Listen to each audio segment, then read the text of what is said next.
skin is the body's primary barrier against physical insults and microbial pathogens. It represents a unique environment in which immune cells interact with skin cells to maintain tissue homeostasis and induce immune responses.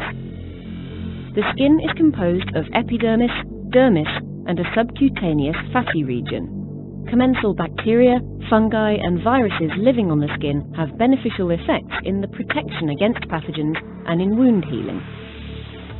The epidermis is composed of highly specialized epithelial cells known as keratinocytes. They are continuously replenished from just one layer of basal keratinocytes, which divide frequently. Dead cells called corneocytes form the outermost layer and are largely responsible for the barrier function of the skin. In the dermis, cells known as fibroblasts secrete elastin and collagen fibers that form a dense extracellular matrix. Blood capillaries irrigate the dermis, while lymph fluid is drained through lymphatic vessels to lymph nodes, specialized immune structures in which immune cells are activated after pathogen encounter. Diverse and functionally specialized immune cells populate the skin. In the epidermis, a specialized subset of dendritic cells, called Langerhans cells, sample antigen. They project dendrites upward towards the cornified epithelial layer and sample bacterial antigens such as toxins.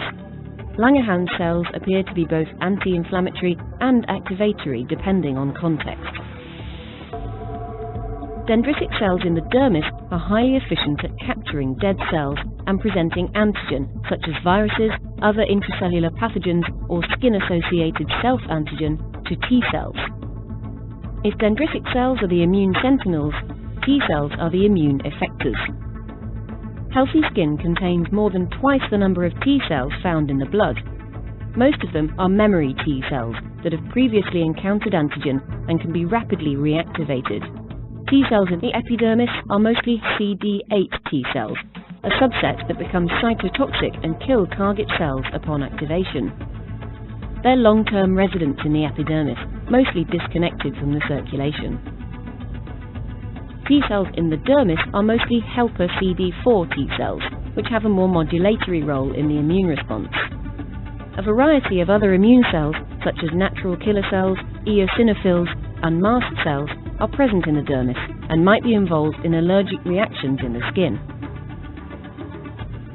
Dendritic cells and keratinocytes sense tissue damage, such as wounds or cold sore lesions that occur when latent herpes virus reactivates, and they do that through evolutionarily conserved receptors that recognize pathogen-derived molecular patterns or host-derived molecules that are exposed by cell death, such as DNA. Keratinocytes produce antimicrobial peptides which can kill bacteria directly, inflammatory mediators such as interleukin-1 or IL-1, which activate dendritic cells, and chemokines, which recruit neutrophils, macrophages, and T cells.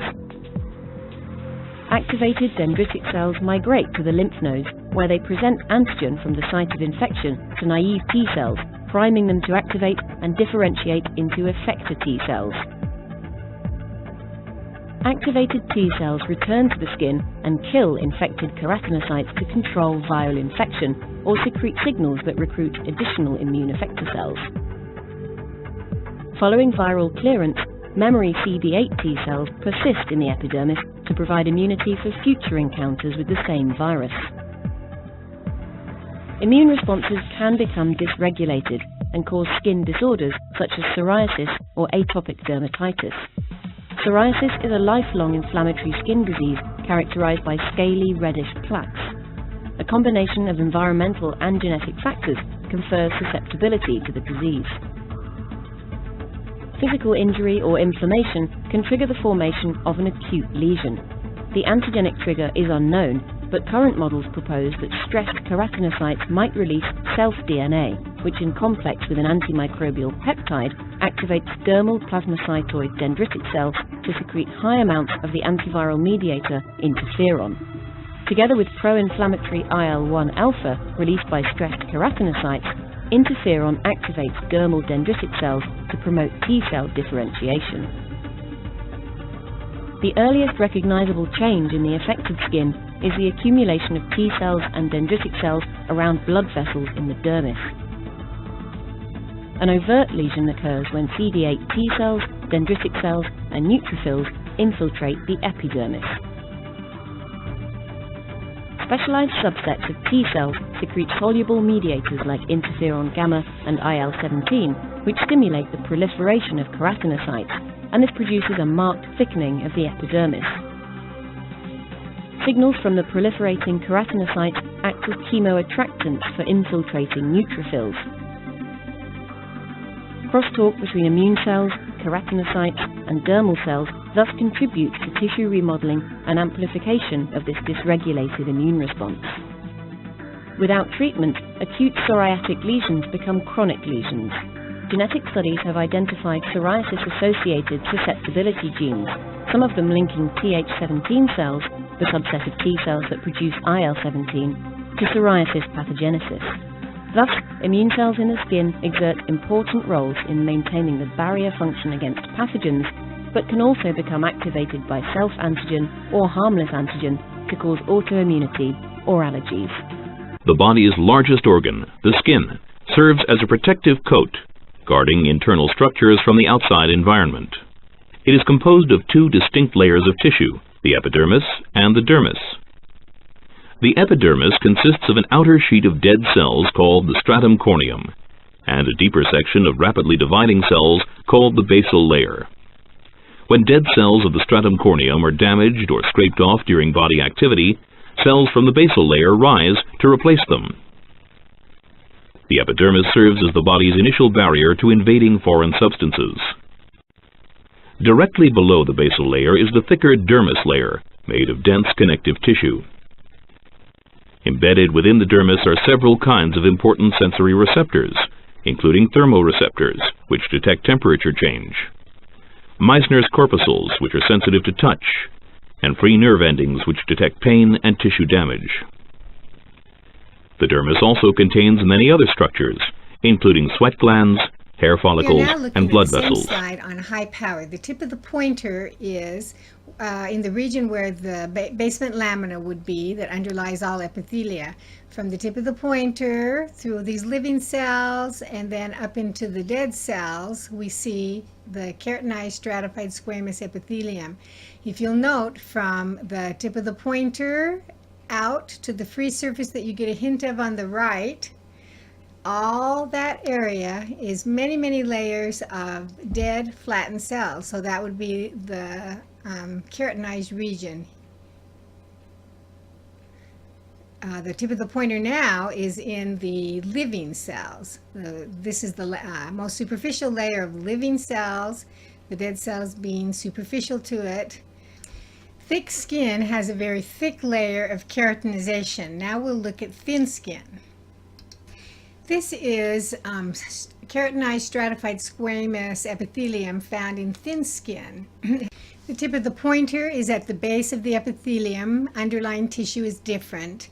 The epithelial layer extends from here to about here for the living cells, and you can see the non-living cells superficial up here are actually dead cells. This is the keratinized layer that has artificially been uplifted from the tissue when the slide was prepared.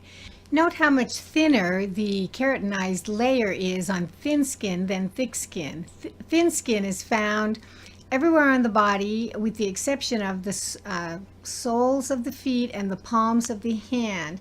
And you intuitively know that skin in the palms and in the soles is thicker than we find elsewhere in the body. So the difference between thick skin found on the palms and soles of the feet and thin skin found elsewhere has to do with that layer of keratinization. Here is a slide on low power of non-keratinized stratified squamous epithelium found within the vagina. Extending from here up to the free surface, we find that epithelial layer. How can you tell whether or not it's keratinized or non-keratinized? The primary way that you can tell that this layer is keratinized or non-keratinized is whether or not the cells are living or dead. Dead cells don't have visible nuclei. That will be more apparent when we go up to the higher power. On high power, you'll be able to clearly see nuclei in non-keratinized tissue extend all the way to the free surface. Here we are looking at the same tissue, stratified squamous epithelium from the lining of the vagina, but this time on high power. This epithelial layer extends from the tip of the pointer to the free surface that will be visible in just a moment. As you can see, clearly the nuclei are visible in this tissue all the way out to the free surface. If you look, you can see those little black dots in there. They are all nuclei of living cells. It's the living cell that is actually sloughed off from this tissue. So non-keratinized stratified squamous epithelium has nuclei visible all the way to the free surface.